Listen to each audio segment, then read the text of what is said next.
Good afternoon. The Secretary General and the President will have introductory remarks, and then we'll have time for a few questions. Secretary General. President Karzai, Kjersti, it's a great pleasure and honor to welcome you once again to NATO headquarters. And I really appreciate your strong personal commitment and interest in NATO. And I welcome the strong commitment not only of you, but also of Estonia and the highly valued contributions of Estonia to the alliance, because Estonia contributes in so many different ways to our alliance. You are leading by example because you spend more than 2% of GDP on defense, and that's important when we also try to make sure that other allies follow the example of Estonia. You are a lead nation when it comes to cyber defenses. You are hosting the Center of Excellence for Cyber in Tallinn. You have the cyber range, and you will also soon host a big exercise, one of the biggest exercises in the world when it comes to cyber defense. So you are a key country for the alliance on cyber. Then we are also extremely grateful for your contributions to our missions or our mission in Afghanistan, with troops, Estonian troops serving in Afghanistan, making sure that Afghanistan doesn't become a safe haven for international terrorists once again. But also the fact that you are providing funds to finance the Afghan national security forces. And all of these are examples of how Estonia is contributing to the alliance. Estonia's support for NATO is strong, and NATO's support for Estonia is just as strong. Allied jets keep your skies safe, Allied ships patrol in the Baltic Sea, and NATO's battle group in the region prevent conflict and preserve the peace. In September, I visited the multinational battle group in Tapa, meeting British, French, Danish, and Estonian defense forces, and I was impressed by the professionalism and also the way they have been able to work together and increase the interoperability of forces coming from different NATO allied countries. And this demonstrates the unity of the alliance, and it's sending a very clear message that an attack on one ally will be regarded as an attack on the whole alliance. This is a commitment that has kept all NATO allies safe for nearly 70 years. And that is the core task of the alliance, that is credible deterrence, strong defense, because that's the best way to prevent conflict and to preserve the peace. So again, warm welcome to you. It's always great to see you, and I thank you for Estonia's great contributions to our alliance. Welcome. Thank you, Secretary General, thank you for all these very kind words about Estonia. And if you list it like that, indeed, it makes me proud to see that our country is not only saying, but also doing what we always consider very important, that we are not consumers of the security only, we are strong contributors. And indeed, we have been independent now again 26 years, and for 23 of them, we have been actively participating in international missions far from our own borders, precisely because we want to contribute. You mentioned cyber. Interestingly, we didn't even talk cyber. It's so well on track now and so mainstreamed into all our activities.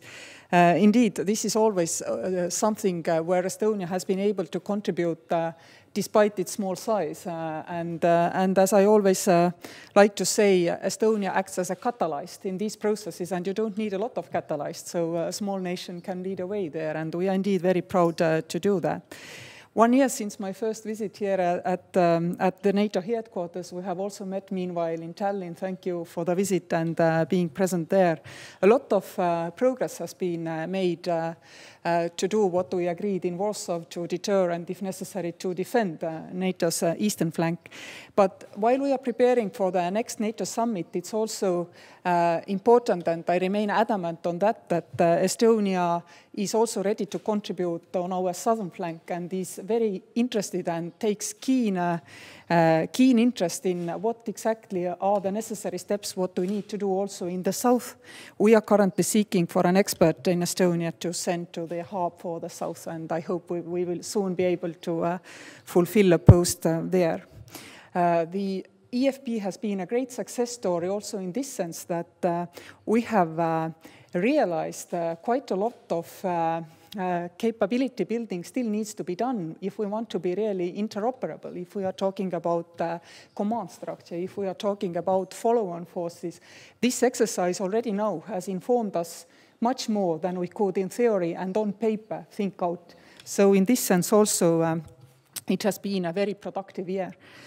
We are very pleased also about your personal commitment during our EU Council presidency and of course also previously, and we know it will continue, to the EU and NATO cooperation, and your outspokenness on how we should organize this cooperation so that we will not have unnecessary duplication has definitely been a great help also to our work during our Council presidency. We are very proud that PESCO hopefully will be finally established during Estonian Council presidency. We also see that there are some low-hanging fruits which could demonstrate that this cooperation has really practical results. One of them might be military mobility, where I hope it is possible to move forward quite quickly. So indeed, our cooperation during this year has been very fruitful, and of course, we know it will be like that also in the future. Thank you. Okay, we'll go to Estonian television in the center. Estonian Public Broadcasting, Johannes Tralla. I have a question for Secretary General. We've heard from Lithuania in the recent days from their army chief that they're planning to send possibly a unit of special forces to fight terrorism in Iraq. Has NATO asked the Baltic states to be more involved in fighting terrorism in the region, and what do you think of the idea? Yes, we have asked all NATO allies to contribute more to the global fight against terrorism. We do that when it comes to Afghanistan, and NATO is now increasing our presence in Afghanistan. That's not a combat mission, but we do training and advising of the Afghan forces, because we believe that perhaps the best weapon we have in the long run against terrorism is to train local forces, enabling them to stabilize their own country. Then we have also asked NATO allies to contribute, and let me add that I welcome that Estonia has contributed forces and troops to our mission in Afghanistan for so many years. Then we have also asked NATO allies to contribute to our training activities and capacity building activities in Iraq. What we do there is what we call mobile training teams. We provide some training when it comes to military medicine, countering IED or improvised explosive devices. We help to build some capacity in the Ministry of Defense and the Joint Chief of Staffs, help them to reform and modernize the defense institutions, and also some maintenance of military equipment. We are looking into what more we can do, because we strongly believe that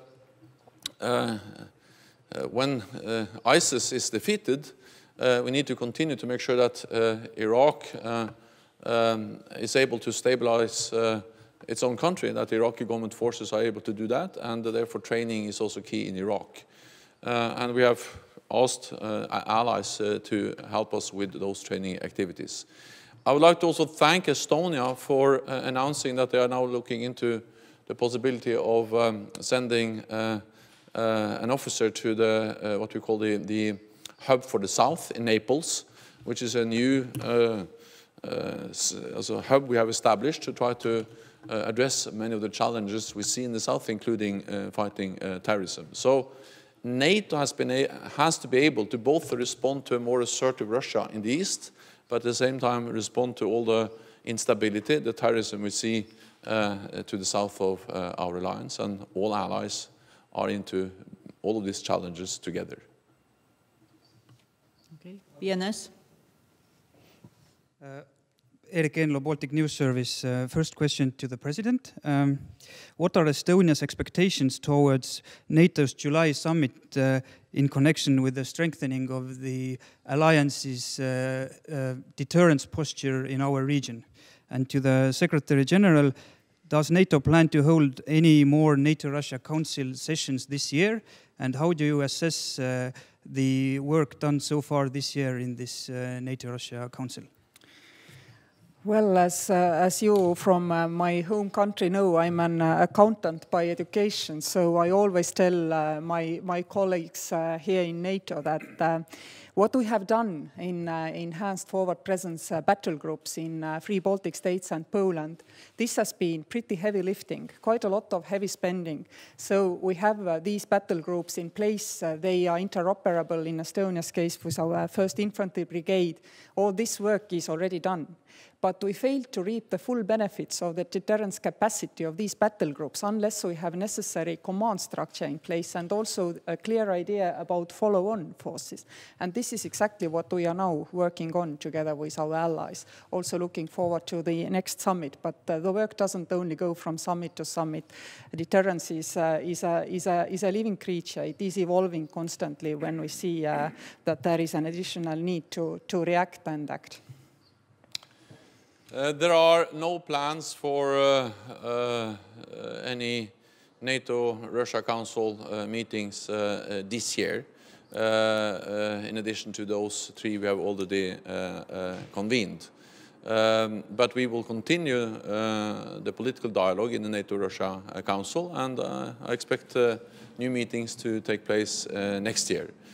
Because NATO has clearly stated that we are in favor of what we call a dual-track approach to Russia, which is about strong and credible deterrence, defense, but at the same time a political dialogue with Russia, because Russia is our neighbor. NATO doesn't, we don't want a new Cold War. We don't see confrontation with Russia, but we have to send a firm and clear message that we are ready to defend and protect all allies against any threats. That's the reason why we have increased our military presence in the eastern part of the alliance with the battle groups, including in Estonia, and that's the reason why we have increased the readiness of our forces to be able to reinforce if needed. I think that the NATO-Russia Council is one important tool for keeping the channels for political dialogue open. I regard the meetings we have had both in this year but also in 2016 as useful. Dialogue with Russia is not easy, but that's exactly why it is important. We have addressed important and difficult issues like Ukraine, where NATO allies have expressed clear and strong support to Ukraine, to the territorial integrity and sovereignty of Ukraine. And we have also discussed Afghanistan, and we have discussed military transparency, risk reduction. We have had reciprocal briefings, for instance, on exercises. And I strongly believe that we should continue this dialogue.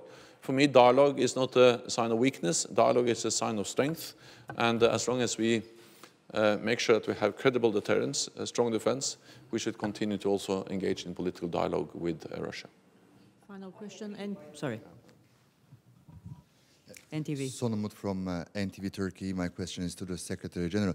Secretary General, last week there has been a very unfortunate event or incident at a military exercise in Norway during this Javelin Trident exercise.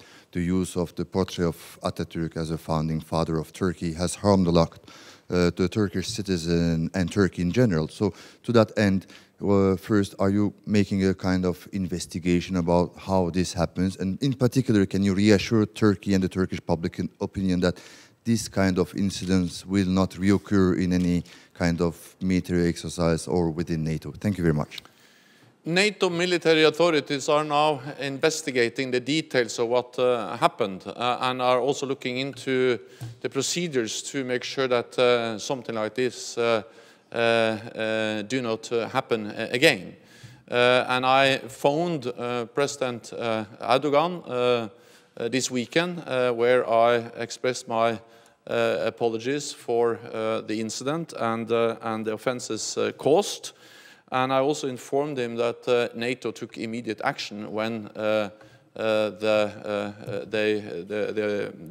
those responsible in Norway became aware of what has happened. I also met with the chief of the General Staff, General Akkar, and a Minister for EU Affairs in Halifax this weekend, and I both expressed my apologies to them for the offenses caused, but also reassured them that our military authorities are now looking into how to make sure that something similar do not happen in the future. Let me also underline that Turkey is a key ally. Turkey is contributing to the alliance in many different ways in the fight against terrorism, bordering Iraq and Syria, but also by being a key ally in what we now do in the Black Sea region, bordering Russia in the Black Sea. So we highly value the contributions of Turkey to the alliance, and therefore we have to make sure that incidents like this do not occur again. Thank you very much. This concludes this press point. Thank you.